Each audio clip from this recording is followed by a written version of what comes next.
Magandang gabi po. Good evening. Sorry, we're slightly delayed. It's Saturday again, Senior City Kwentuhan. Uh, Brought to you by Inet Philippines, senior sa panahon ng COVID, Lapis Siso Channel, and the Philippine Rural Reconstruction Movement.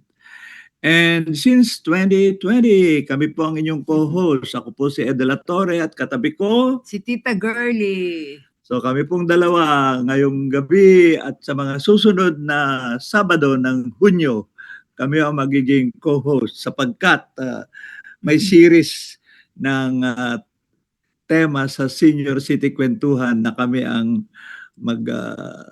ano ba tawag doon? Mag-host. Okay. Anyway, siguro naman nakikita po niyo yung opening slide, no? Nandiyan ho yung ating yung ating poster, pero sa tabi nilagay natin yung headlines ng posibleng i-cover natin sa gabing ito. 40 kwento. Dami Papag-usapan ko. Hindi naman ngayong gabi lahat yung 40. Sa buong buwan po. Anyway, siguro ang mahalaga po, tingnan ho nyo ang nandyan. Ang una, 2026, 40 years anniversary ng EDSA. At siyempre, ang isang keyword sa EDSA, maliban sa demokrasya, it is abstract, people power, or as activists will say, hindi lang power, empowerment, yung maging talagang feeling may magagawa ka.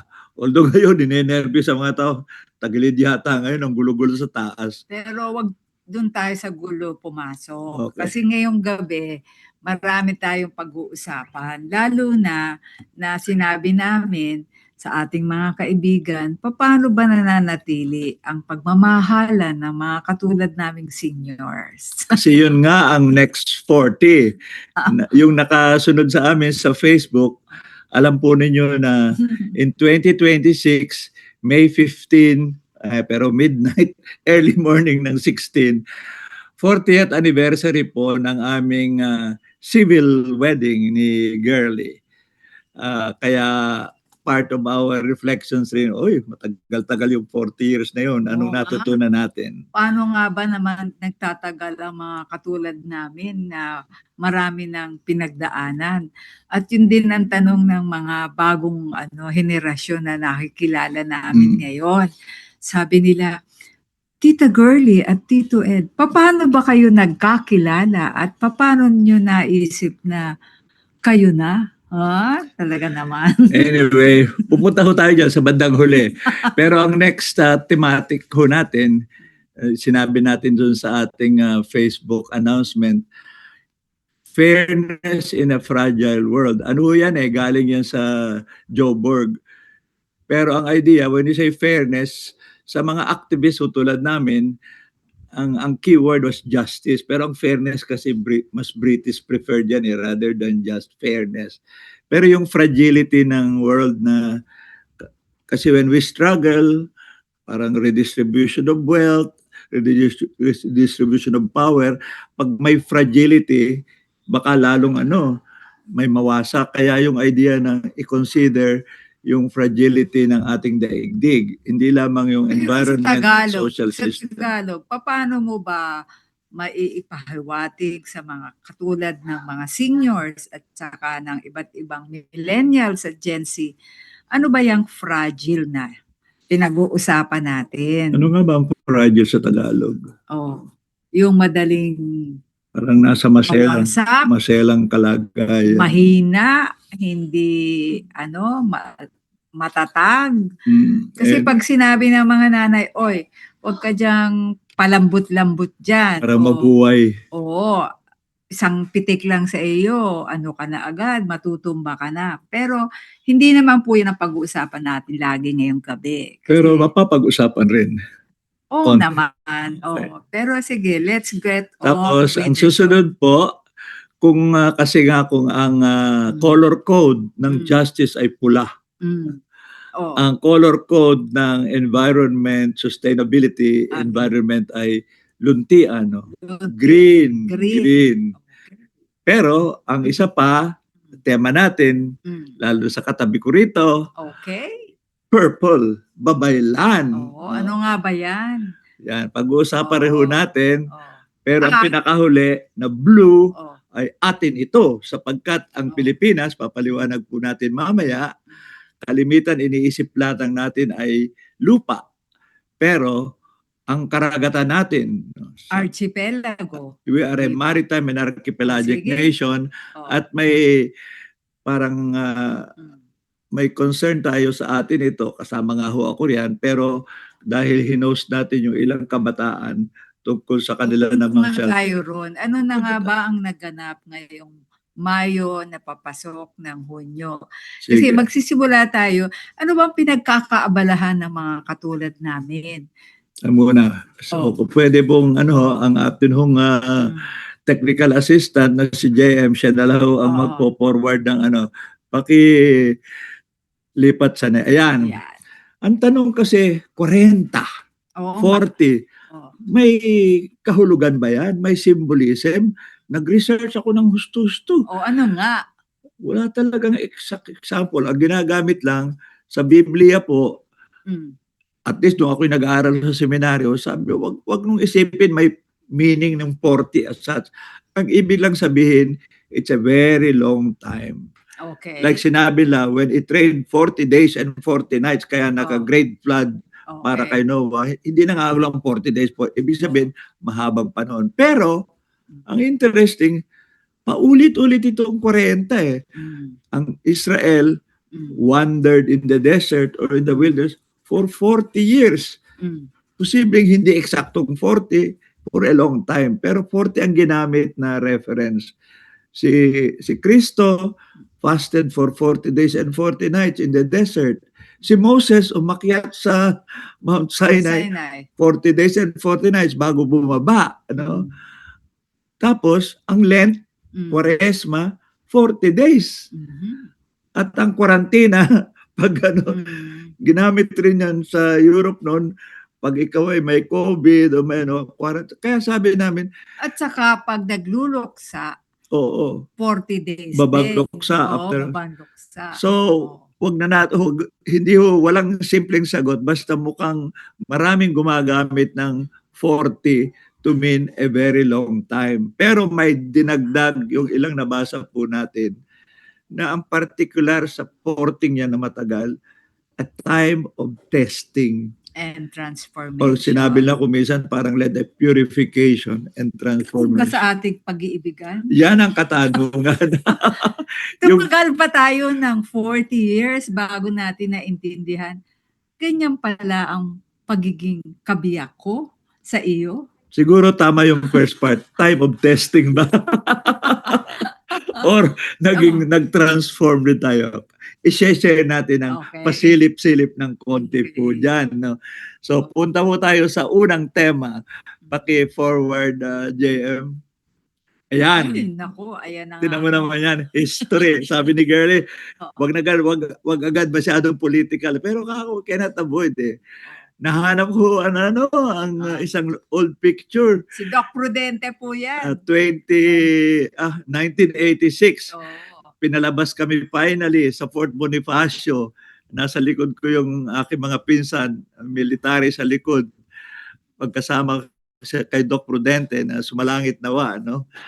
So, na-release ako sa preso at pagkatapos po nun, nag-apply ako for lay session kasi sabi ng SBD, Hindi pwede. Hindi ka na, mukhang iba na ang bukasyon mo.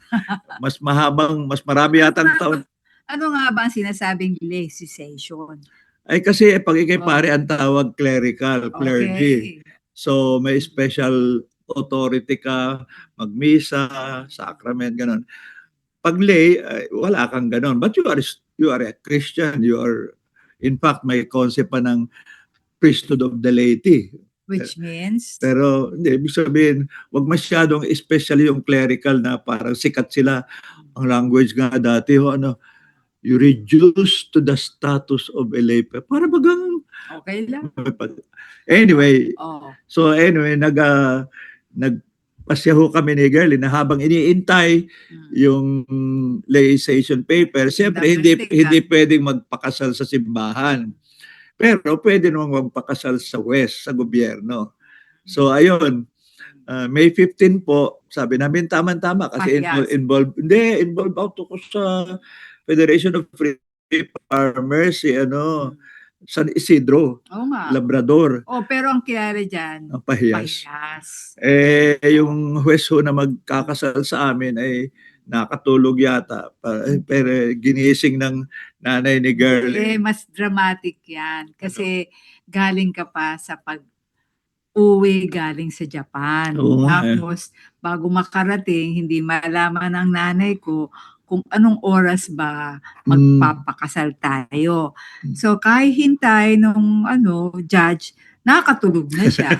Kasi nga, manggagaling pa ikaw sa airport, tapos luluwas pa pauwi ng Lucena.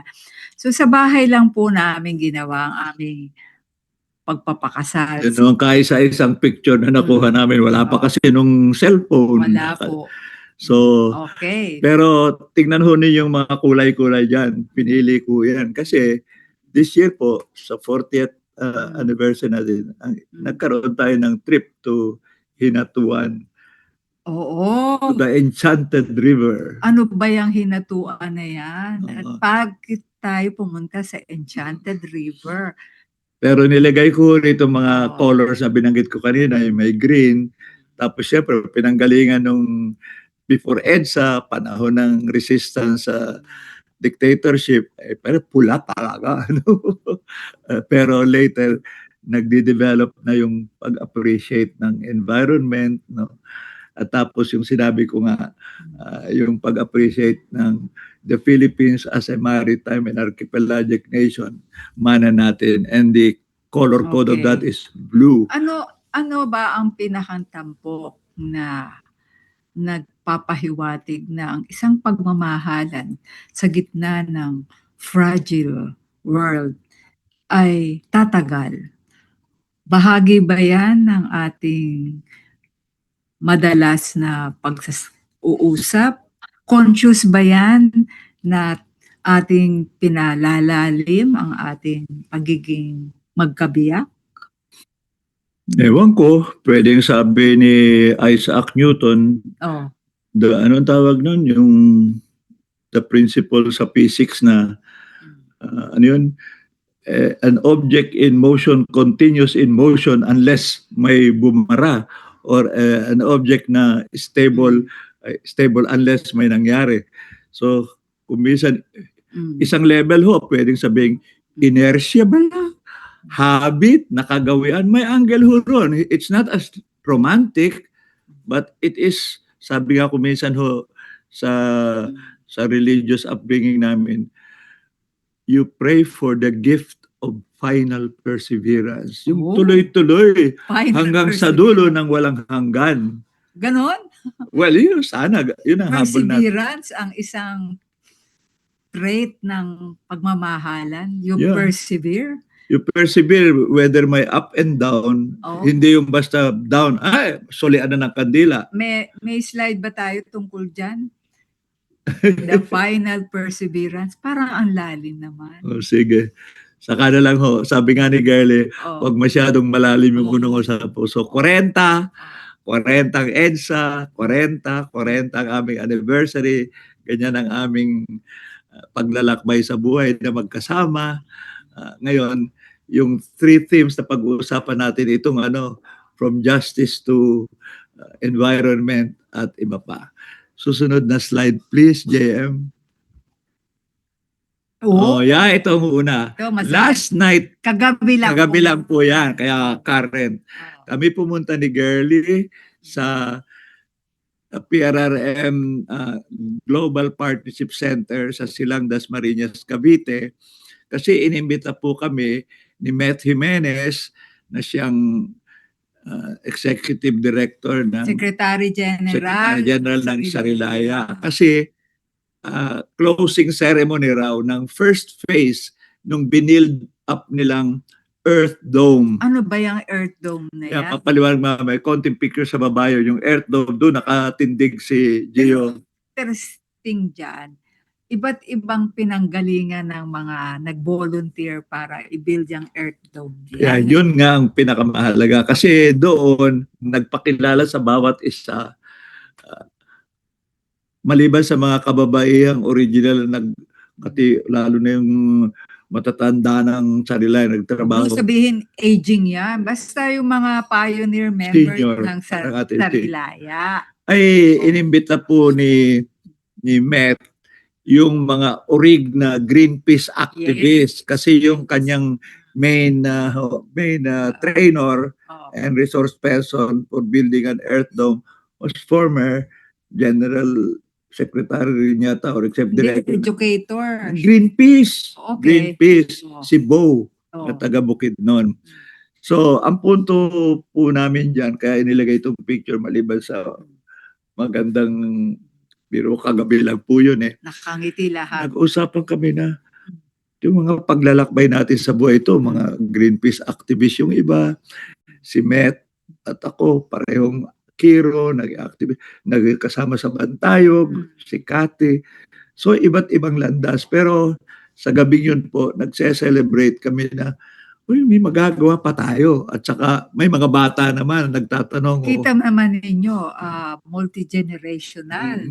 Kasi hindi lang mga pioneer sa Greenpeace, hindi lang mga senior sa Sarilaya, kundi iba't iba. Meron pang Wild Child Weekend volunteers. Kaya merong baby dyan. Ang galing. Si May Ilahi. parents at saka may children. Ang interesting kasi dyan, marami dito mga pamilya na at sila, mga mag-aasawa, dala-dala nila ang kanilang mga anak para mag-volunteer nga na gawin yung Earth Dome. Eh ano ba ang significance ng Earth Dome? Para saan ba yung Earth Dome na yan?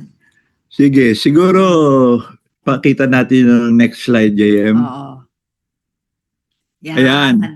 Itong Si Bo, taga Bukidnon po siya. Dating ang Greenpeace head siya or executive director. Pero nagpunta sa States para mag-aral ng permaculture. So, clearly, hindi yung Earth Dome. Pero habang nandun siya, nag-offer rin ng another course on building Earth Dome. So, ano ba yung Earth Dome? Kuminsan ang tawag nila, ano yun? Mas matigas pa raw sa adobe. No? Hindi, yung mga lupa, from the topsoil at the second layer. Yung second layer, hindi yung topsoil. Yun yung mahalaga sa pag-build ng Earth Dome. Pero ito, ginagawa nila lahat para magkaroon ng seed, Earth Dome. Para sa seed bank. O gagawing seed bank ko ng Sarilaya doon sa Silang. Pero ang idea rin nila, in some emergencies, no, like after like Haiya, no, sa Pilipinas doon nagsimula eh. Ang maganda rito, ano ho yan? Mga pinaghahalo ang putik, clay, at saka sand. Walang semento, walang tapos pero paano sila samahin? magko-compact? Paano sila mabubuo? Pero pagkatapos ganun katigas na hindi dudurugin nila at isa-isa. saka hindi natitinag ng lindol.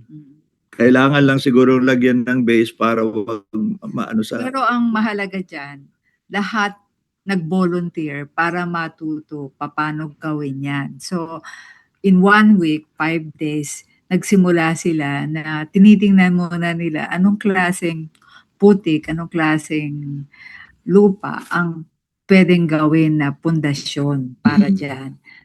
Tapos nga, pag-ibig yan eh. No, diba? Ano ba? Sino ang buhangin at putik? Pare-pareho. Hindi, sabi nga ang buhangin dyan, hindi dapat yung sea, kundi galing sa river. Dapat raw yung medyo may river, may kapit. No? Hindi yung maalat. Oo. Wow. Pwede ba yun? May iba pa ba tayong slide para makita naman nila? Ito yung foundation. Ito kita ho nyo yung mga talaga nagtrabaho yung mga iba't ibang volunteers. Simula raw, kayang-kaya lahat, kaya ng mga babae, kahit ng mga lalaki, kahit ng mga bata, ano. Pero habang yung kailangan nilang durugin yung mga lupa at saka ilagay sa sako. Nag-joke nga kagabi, Ayun, o sino ayun. dito mga durugista? Talagang kinikis-kis yung Sige. ano. Can we have the next slide? Next JM? slide please, JM. Kasi doon, Ayan. napaka-meticuloso. Mahalaga itong una, Oo. nakalimutan ang mga pangalan niya. Siya ho ang Vice Chairperson ng Sarilaya, 73 anyos, taga GMA Cavite. Ay talagang Kayang-kaya. kayang-kaya pa. At sa baba, syempre mga iba pa. At ang nangyari lang, kaya ang tawag ho ngayon ay Phase 1, hindi nila natapos dahil umulan. Kaya ang idea ho sa bandang huling linggo ng Hunyo, Second phase. may second phase para lalagyan ito ng bubong. Tapos ano na, papalitadahan sa labas pa yan, no? Ang hindi ho semento ang pang-ando, no? Question ng ano ng lime at saka straw. Ibang klase ho yung hindi ho yan mysterious technology. Tested na yan ng mga engineers, no? At pero sabi nga sa amin, Ano ba ang pinahang lesson dyan? Na bakit kailangan gumawa ng ganitong earth dome? well, unang-una, ang prinsipyo natin ho na in overall sa development, hanggat maaari, gumamit ka nung nandyan na. Okay. Hindi yung i-import mo lahat mula sa Kung ano yung actual Oo. makukuha mong materials. At saka kung kaya, yung affordable. Pero bakit may mga sako dyan na Di, kasi nga parang ano yan eh, Oh. nilalagay sa loob ng sako yung wala tayong slide nun? wala ano na. Meron ho ano eh video pero sabi nung nag-shoot sa susunod nating episode ipapalabas natin, makikita in action. Pero maliban diyan yan yung mga butas-butas is for ano, for air, para may ano, kasi hindi naman huya pang tirahan, pang preserve ho yan ng mga binhi. Kasi that's the other point. Tinatawag nga lang sa sino nga yung Indian scientist about seed sovereignty. Yeah. Ang problema talaga dati sa atin, ang mga magsasaka sila nagbibinhi. Pero ngayon, bihasa ng bibili na uli ay sa commercial. Although mabuti na lang yung Bureau of Plant Industry nagbibigay pa rin naman ng Okay. Ano ang connection naman nitong binhian ng Sarilaya sa fragility ng mundo natin? Well, sa ang binhi, ang concept ho ng Sarilaya ay nanggaling sa pangangailangan na tayo'y mapahalagahan, pag-aralan at gamitin ang ating mga medicinal herbs at plants. Kasi nga, hindi kailangan laging western. Kasi sa ating kasaysayan, ng unang mga nagkaroon ng pagpapahalaga sa binhi ay mga babaylan. Tama. Sa 400 years na sinakop tayo ng Kastila at ng mga Amerikano, yung pagkakaroon ng mayamang binhian, parang napunta kung saan-saan, pero hindi nila sa katuparan na ang pinanggagalingan niyan ng filosofiya ng binhian ay galing sa mga babaylan. Mm-hmm. Kaya yung ayos nito na nagsisimula kay Greenpeace educator si Bo at yung mga Sarilaya kahit na sila ay senior, natuwa sila na makakapagpatayo na sila ng isang earth dome. At yun yung ikinagalak kagabi na doon nag-celebrate ang marami na intergenerational yung participation nito. At yung kahalagahan niya na yung pagpapahusay ng ating kalikasan at agrikultura ay minana natin sa ating mga ninunong babaylan. Okay? Maganda hong may relasyon here yun sa, kasi katulad ngayon, kung magre-refer tayo sa dismayado ang mga tao tungkol sa mga ating mga pinuno sa gobyerno at all. Sa traditional hong kaalaman at karanasan ng Pilipino, iba't ibang klaseng leader eh. Ang una, yung dato. Ang dato ay hindi lang yung mayaman, kundi siya yung may alam ng kwento ng kanyang komunidad. Pero yung dato kailangan ang bayani, enforcer. Sa panahon ng panganib o digmaan, sa yung palaban. Sa panahon ng kapayapaan, ini-ensure na sinusunod ang batas. Ang pangatlong leader, yung binanggit ni Girlie, yung babaylan, educator na, healer pa, at saka spiritual guide. No? Nung pinag-aralan po namin yan sa Education for Life Foundation, kasi yun ang aming pinagsamahang NGO ni Girlie, leadership ang goal namin. May pang-apat kaming naisip. Panahon ito ni Ramos, kaya naisip natin, kailangan mo rin ng technological leader. Panday. Kaya tawag namin ang panday.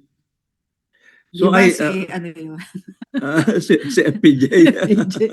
Anyway, ang whole point natin dito po, ang development po, pag-unlad, okay naman na tumanggap mula sa labas, mula sa itaas kung may kulang ka.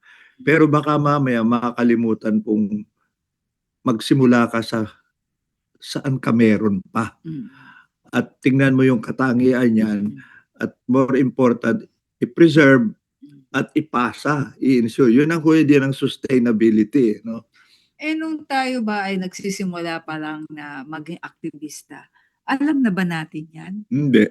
Iniisip kasi noon, alam mo, mga initial activista may tendency, sabi nga nila, baka kamaya meron ka pang messianic complex. Okay. Di ba? Kawawa naman mga tao, tayo magliligtas sa kanila.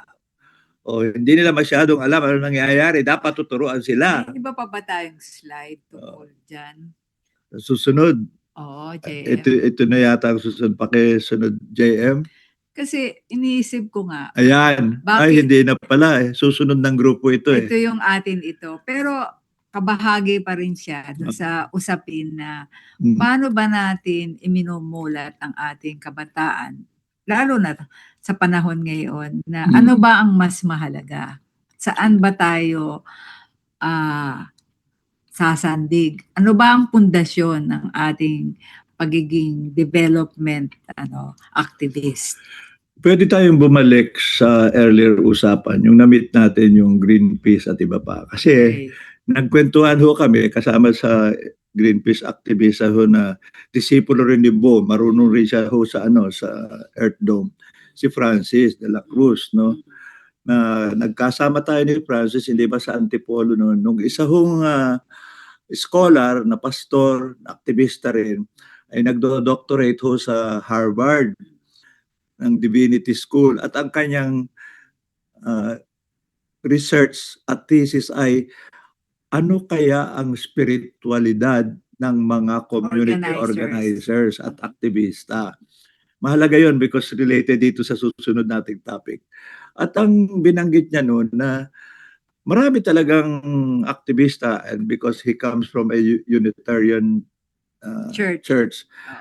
Kung minsan nadi-disaffect sa kanyang kinagis ng pananampalataya, religious, but it doesn't mean na pag siya'y nag-commit at lalo na nahaharap sa mga challenges, kailangan pa rin niya ang spiritual resources, yung hindi lang buo ang loob mo, kundi assess mo, tama pa ba ginagawa ko?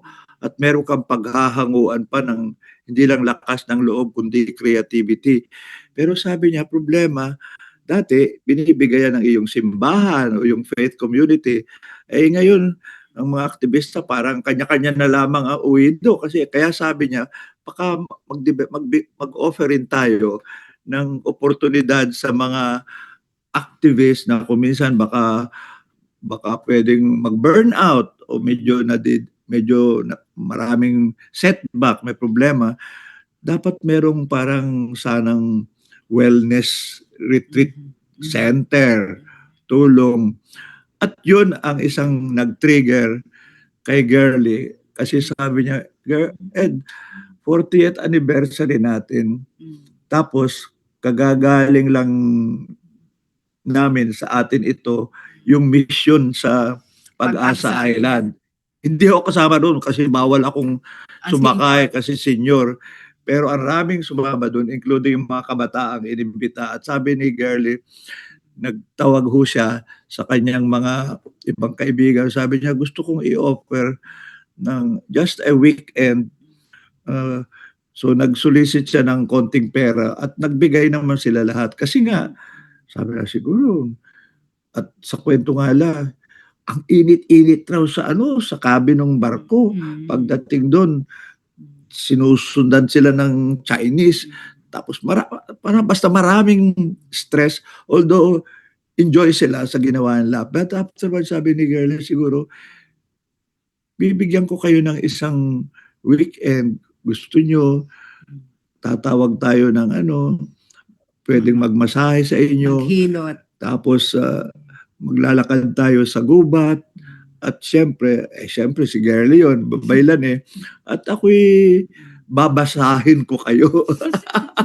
Kung ano ba ang nasa loobin nyo, ano mga katanungan, including katanungan rin na, kamusta ba ang hindi lang yung pagmamahal nyo sa bayan, Kundi, pagmamahal sa masa at api, what about pagmamahal sa hinahanap mong katuwang sa paglalakbay sa buhay?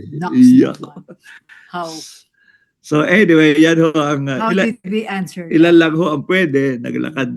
Sumama ho ako dyan. Hindi ka sumama ka ba? Sumama ako. Isang Ako oras. ang nasa huli. Isang oras ho kaming naglakad sa forest. Meron nga tayo doon na mga ilang kwentuhan na Oo.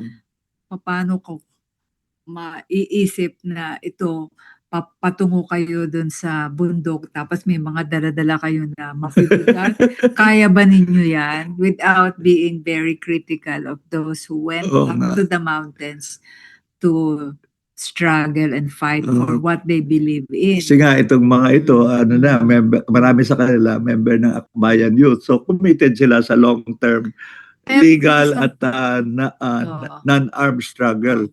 Pero na-appreciate ka na ko, ang hirap-hirap pa. Hindi, pero ang isang maganda dyan, marami sa kanila, hindi pa sila familiar kung ano-anong mga puno at tanim na makikita nila sa gubat. At meron kasi kaming challenge noon na sa halip na mag-o-order pa kami ng pagkain nila, pwede ba silang foraging. Foraging. Kasi yun ang unang ginawa ng mga babaylan. Wala naman nun na mga grocery at palengke pa noon nung panahon ng bago dumating ang mga Kastila.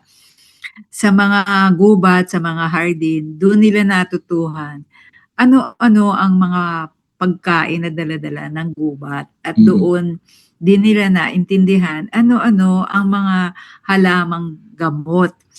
So, yun isang pakay namin, kaya dinala namin sa gubat sa silang para maintindihan nila ano-ano ba ang itsura ng mga puno na may pagkaing dinadala para sa atin. At marami sa kanila hindi nila kilala ang mga halamang yun. Pero isang espesyal kasi may espesyal hong malaking puno doon, hindi endemic sa Pilipinas. Siguro dinonate siguro ng isang trainee galing South Africa raw. Although, ang pangalan ay Peruvian Parasol, pero galing raw sa Africa. Yung susunod na slide, JM. Ayan ho, ang laki. Ilang tao kailangan bago siya mayapos. Dapat at least 7, ganyan. Yan, sila. Isa, 2, 3, 4, 5. Yan, nasa likod pa. Para, ang punto, mga halos siguro 20-25 hektarya po ng iba't ibang puno sa gubat doon sa Silang Dasmariñas property po ng Philippine Rural Reconstruction Movement. At iniisip nga namin po ni Girlie, iniisip rin ng PRRM, iniisip ng Sarilaya, iniisip ngayon na iba't iba na kailangan talagang may lugar na yung hindi naman kailangan matagal pero may mapupuntahan para mas presko ang hangin at saka pwedeng mga tayo destination na malapit lang sa Maynila na 1 oras at kalahati lang, pwede kayong magkamino, yung maglakad-lakad sa gubat ng silang. Kasi ngayon, di ba, even for spirituality, marami nag-iisip na, magkamino de Santiago tayo. Pero yun, only for those who can afford to fly to Portugal and Spain and walk that whole, parang panatayan. Pero ito, ino-offer namin sa silang, 1 oras at kalahati lang, andun na kayo sa isang gubat na marami pa kayong matututuhan. At totoo naman, tinanong namin itong mga kabataan, nakapag dalo ba kayo, nakapag hinga ng inyong mga sakit-sakit sa kasukasuan, naramdaman ba ninyo na yung mismong gubat na ito ay nagbibigay ng ginhawa sa inyo?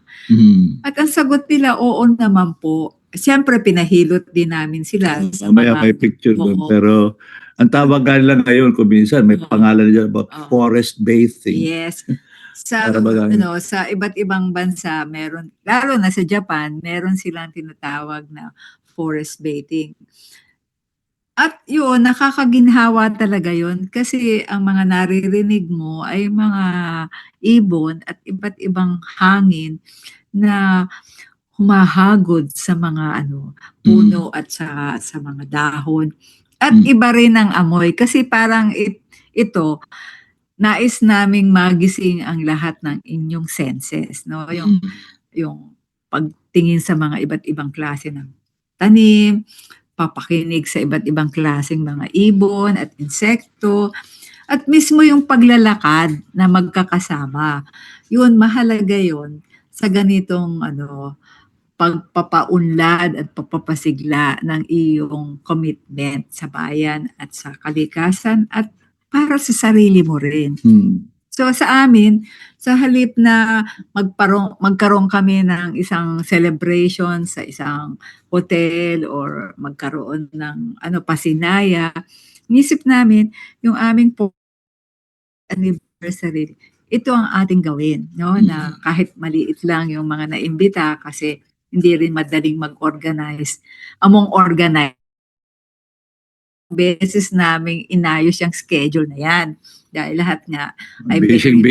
Maraming is. Pero talagang naghangad pa rin sila na makarating lahat para nga ma-energize sila, mapanimulang uling, maibangon ang kanilang pagiging atin ito organizers. At sa susunod na slide, JM, makikita natin yung special treat, no? Yes. Unang-una yung nasa likod, syempre sinapaing yan. At saka anong pangalan ng isa? Sinaj, no? Na tumitingin sila. Pero doon sa cottage ng Sarilaya, mayroon hong mga talagang nag-train ho yan.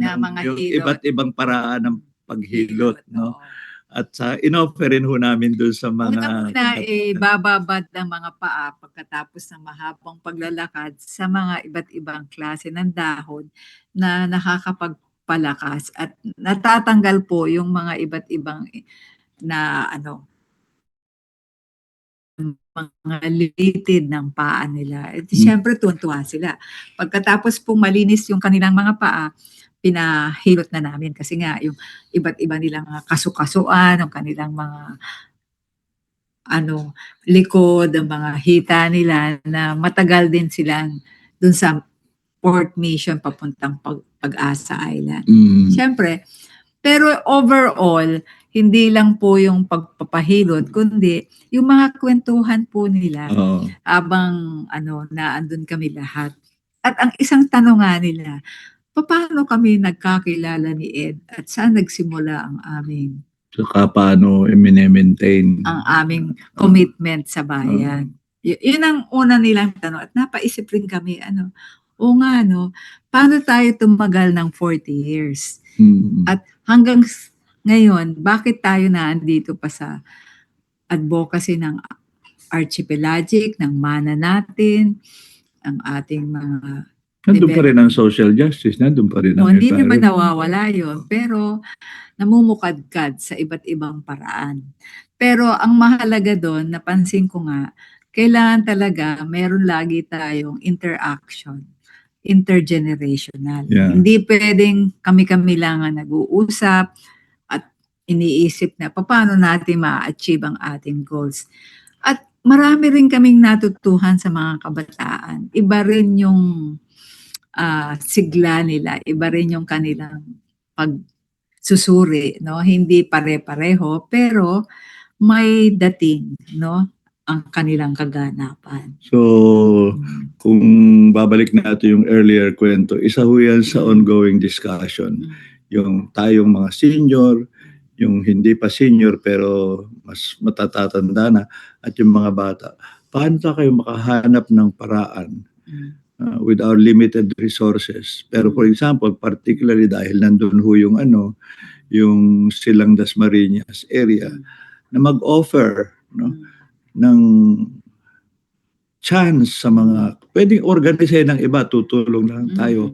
Kasi we need, yung ang usapan nga doon. May picture ba tayo ng mga interns? Susunod yun. We care for others, pero ayusin yung caring for ourselves. Yes. At sila nga, bago umuwi po itong mga, ito, mas aktivistang atin ito. Mga hasana. Nagkataon ho, ang PRRM every year, may mga interns mula sa Cavite State University. Yeah, mga gagraduate. Na that time just recently lang, Ito lang. natapos yung Nung Monday. kasi sa mga universidad pala, lalo na yung nasa development studies, 600 hours ang kanilang service dapat. So napili ho ng ilan dyan, mga 11 yata na sa PRRM mag-intern. Yung iba sa National Office, ang iba doon sa Silang Cavite. At yun, inimbita rin po kami ni Camille Dalwan ni Girly, tapos si Andy, si Becca, si Neneng, at si Becky. Si Becky, kasi nga iba't iba ho parang pinaka mentor or guide nila. Pero interesting dyan, bukod sa tuwan-tuwa sila sa mga iba't ibang natutuhan nila ng 600 hours sa PRRM, meron din silang tinanong kay Ed na natuwa rin kami. Ano nga yung tanong nila? Well, siyempre maraming tanong sila paano ka kumilos ng panahon ng martial law?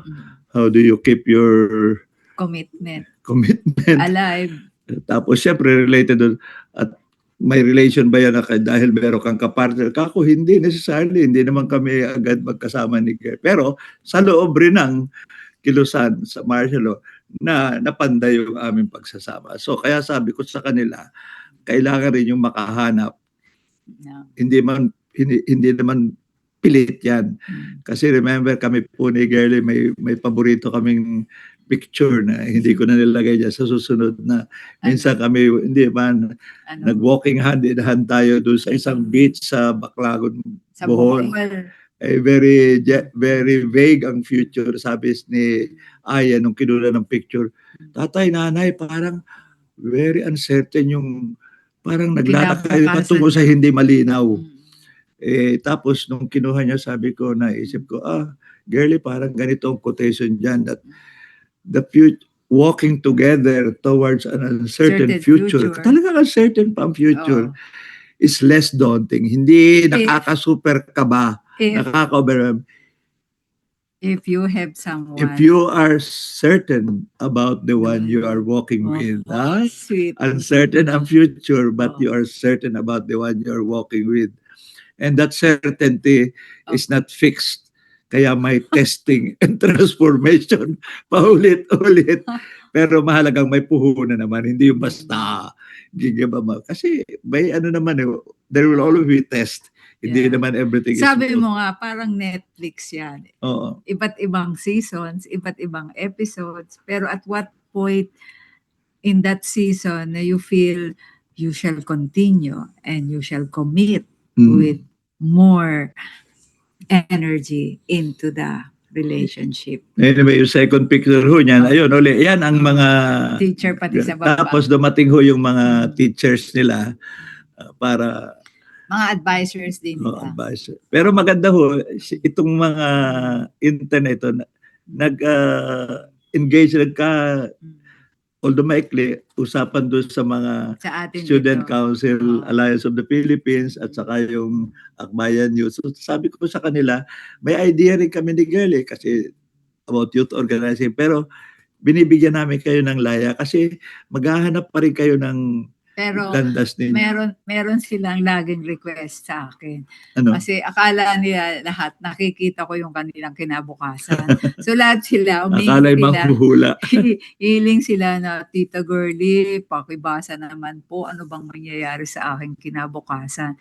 Pero just like Gen Zs, they were asking, magkakaroon po ba ako ng boyfriend? Makikita ko po ba ang aking dream man? Tapos tawa ako ng tawa. Sabi ko, well, I cannot answer that. But all I know is that you have to love yourself, be confident about who you are, who you want to be, and in the process, you will meet someone who will also see you and would want to care for you and would want to do something together. Kaya sabi ko, mahirap namang basahin ko. Pero mababasa ko naman kung anong ginagawa ng iyong katawan ngayon, kung anong kulang. So it's more self-care and ang laging problema lagi nila, mga nagpupuyat itong mga batang ito. Kaya sabi ko, mahalaga ang sapat na tulog. Hindi lang yung pagpupuyat dahil excited kayo na makapag-party or matapos yung inyong ginagawa.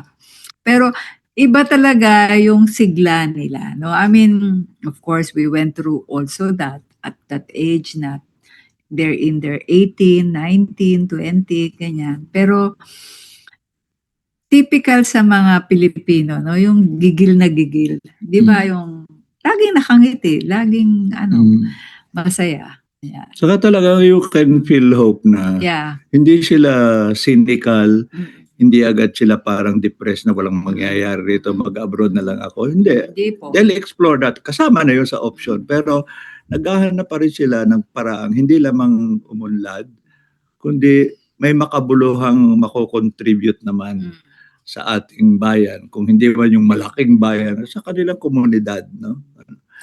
Iba yung ebullience nila eh. I mean, if we were to go through our own growing up years, kanyan, there is a similarity but there's also a difference. Kasi ngayon, may social media na. Tayo noon, we did not even know what the internet is. Ngayon, yung social connectivity nila, very fast. So, lahat sila talaga may cellphone at nasa social media. Pero at the same time, they're always curious, no? Yeah. What is there in this world that they can learn more? Mahalaga yung pala tanong ka. No? I remember Yeah. I told you sa the other day rin nang nag-speech ako na nung ako'y nag-turn 63, sabi ko nga may intimations of mortality ako na baka maikli ng buhay ko. Buti naman at aabot ako ng 83 this year. Pero nakabasa ako ng isang maliit na libro, yung Laws of Lifetime Growth. Yes. At ang isang mahalaga, number 10, Yes. always make your questions bigger than your answers. So what is your bigger question? The question is, pakilagay ng next slide. The final question. Ito, sorry na lang ho yung issue ng babaylan at nyug ay sa susunod na episode na. Nabanggit naman natin. Pero gusto natin mas palawigin ang usapan. Yeah. Kasi meron akong mga natutuhan din na hindi ka basta-basta nagiging babaylan. Kasi sinabi doon sa historical mga documents, nagiging babaylan ka sa panahon na maraming sigalot. Not during the peace and calm. Pag maraming sigalot, maraming conflict, doon bumubuka ang kakayahan ng babaylan. Talaga? Well, yeah. Ay siguradong rarami ang babaylan ngayon. Ang gulo-gulo eh. Sana. Kaya nga meron akong isang inaayos na mga exercise na awakening the babaylan at saka yun nga yung pagtunganga kasi hindi yan simple na nakanganga ka kundi bubuksan mo ang iyong kaalaman at kaisipan at nasaan ka sa gitna ng ganitong sigalot. Yung nga, yung how do you become fair in a fragile world? Yan ang sinasagot ng isang babaylan. Mhm. Mm. Anyway, winding up 4 na ho minutes. tayo. May 4 minutes Ang pa tayo. marami pa hong topics dito sa 40 kwento sa susunod. We're inviting people to send us questions Oo nga. kasi meron kaming mga kaibigan na hindi rin sila familiar na ano ba yung atin ito, nais ba nating lalong lumala ang sitwasyon sa West Philippine Sea. Tapos, ano ba talaga yung babaylan? Ano, nasaan pa ang pagiging babaylan natin? At ganitong fragile world, fragile Senate, fragile legislative, everything is about to break and erupt. So, nasaan tayo? And will it take us another 40 years before the light on all these questions are clear? Where is the clarity in what we're doing? Ano, nasaan ba tayo ngayon? And as I said dun sa sa announcement dito, paborito naman ito, alam ni Girlie yan. Mhm. Siyempre, how do we maintain or keep hope alive Mhm. even though grounded yan sa honesty? A reading na hindi ganun kadali ang pagbabago. But kailangang may hope. Kasi pag wala na yun, di parang ka lang, maging cynical ka na lang or maging passive ka na lang. And it's not enough to say, bahala na ang susunod na henerasyon. Bahala si Batman. Hindi, kaya nga sabi natin, ang mas gusto ho naming term ngayon ay yung intergenerational. Yes. Palagay ko po ang seniors, pinanggalingan, masabi nga doon sa isang libro natin paborito, give you perspective. May sense ng perspective. Pero mahalagang makuha rin natin ang energy, ang hopes. Even, di ba yung old statement ng mga aktivistang,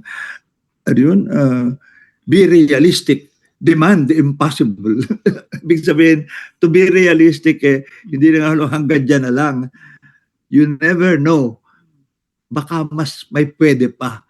Huwag mo lang basta isasara ang boundaries ng hope. Because lalo na pag nako-compare tayo ng Pilipinas sa neighboring countries at ibang mga bansa, at lalo na mga OFW, kung minsan pero ako, ang aming karanasan, and we'll discuss that in the next episodes, because we had time also to spend abroad, no?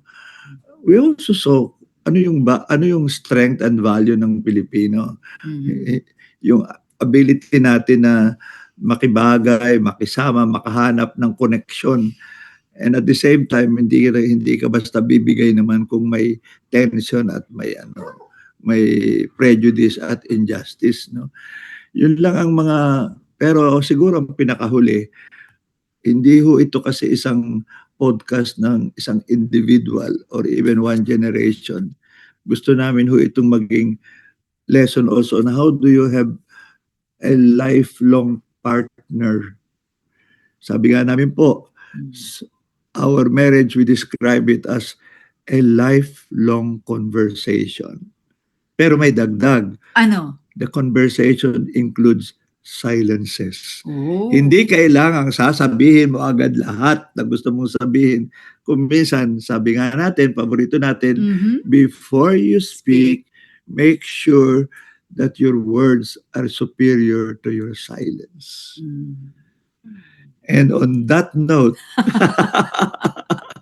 we wind up po. Sorry na slightly delayed kasi we have to learn again our technology about Senior City Kwentuhan. Pero natutuwa po kami ni Girlie na at least sa buong Hunyo po and beyond that, persado ho kaming makipagkwentuhan sa inyo ng iba't iba naming karanasan, obserbasyon at natutunan sa buhay. At sana po ay maging, sabihin nating may kahalagahan o kalinawan o konting ginhawa even na may o-offer sa ating lahat. Sa panahong ito, naghahanap talaga tayo ng katuwang, kapwa, mga kasama sa masalimuot na paglalakbay natin patungo sa ating binibithing pangarap. Maraming salamat po sa inyong pakikinig at panonood. Maraming salamat sa Inet Philippines, senior sa panahon ng COVID, Lapisiso Channel, PRRM, and hopefully sa susunod mapasama na rin natin ang Sarilaya at hopefully mapasama na rin ang ibang mga kabataan sa ating intergenerational senior city approach to kwentuhan. Okay. Good night po. Sa susunod na Saturday. Enjoy po sa weekend at sa susunod ng Sabado, alas 7, magkikita tayong muli. Maraming salamat po. Bye-bye.